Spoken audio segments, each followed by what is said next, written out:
The last time the Deathworlders came, they saved a world. This time, they were all that stood between us and the fall of the Orion Gate. The Avery homeworld was free, but freedom in the Outer Rim never lasts long.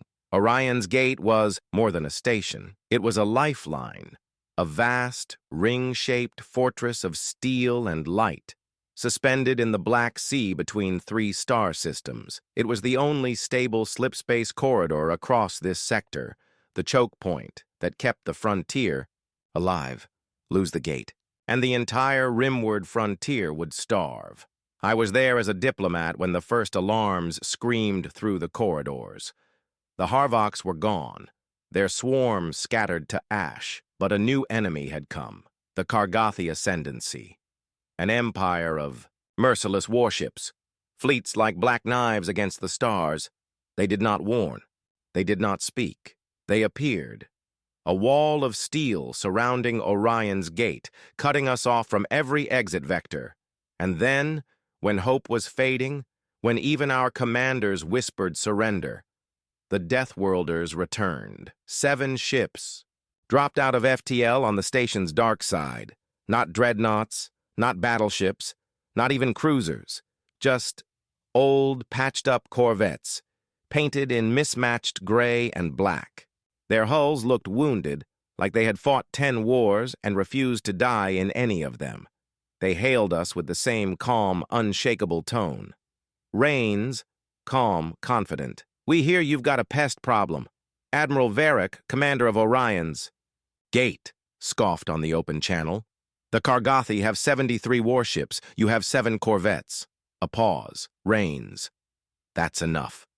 We expected desperate talk of defense, sealing the inner ring, praying for reinforcements from the core, but the humans didn't talk about defense. They talked about ending the siege. On the holotable, Rains pointed at the Kargathi formation. "They've got a command ship. Take that out, the fleet loses coordination. These guys aren't creative without orders." It was suicide.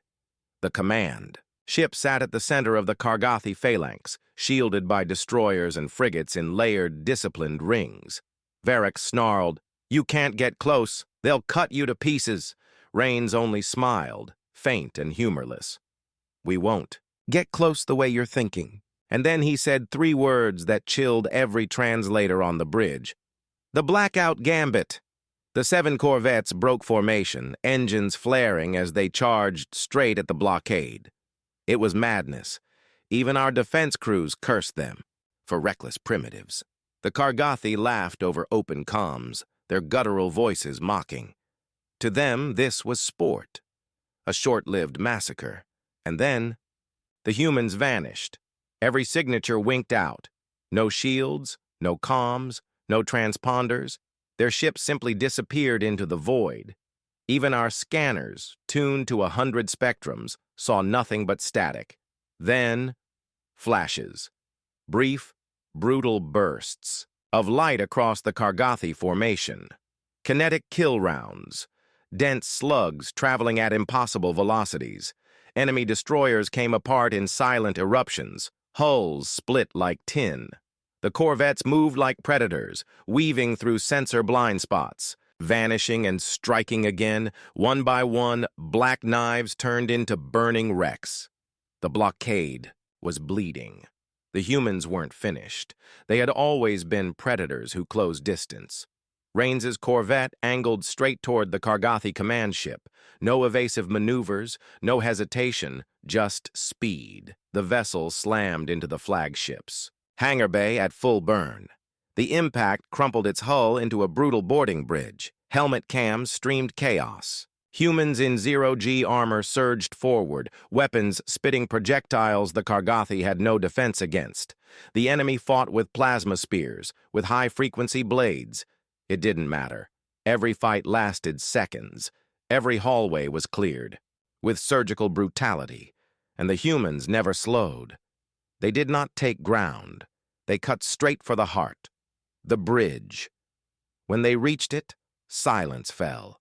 The Kargathi admiral snarled, lifting his blade. But Rains didn't strike him down. Instead, they broadcast his image across every enemy channel. The admiral's voice cracked, issuing frantic, panicked orders.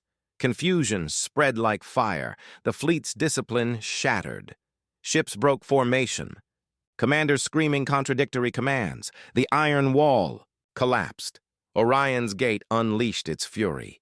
Defense batteries roared, lancing into the disorganized blockade. The humans' corvettes cut through weakened flanks, leaving wreckage spinning in the void. Within an hour, 73 ships became wreckage, fleeing stragglers, and silence.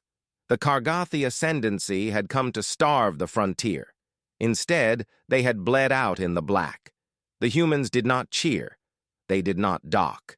They simply pulled their broken ships free of the wreckage field, silent and grim. I caught Rains in the docking bay before they left. Why here? Why now? You could have let the gate fall. You owed us nothing. Rains gave that same small shrug.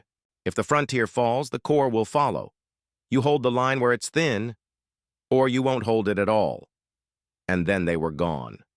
No demands. No payment requested. Only 7 broken corvettes slipping back into the dark, and a trail of rumors that would spread like wildfire through the galaxy. We thought they'd left the rim for good, until the call of Veyr.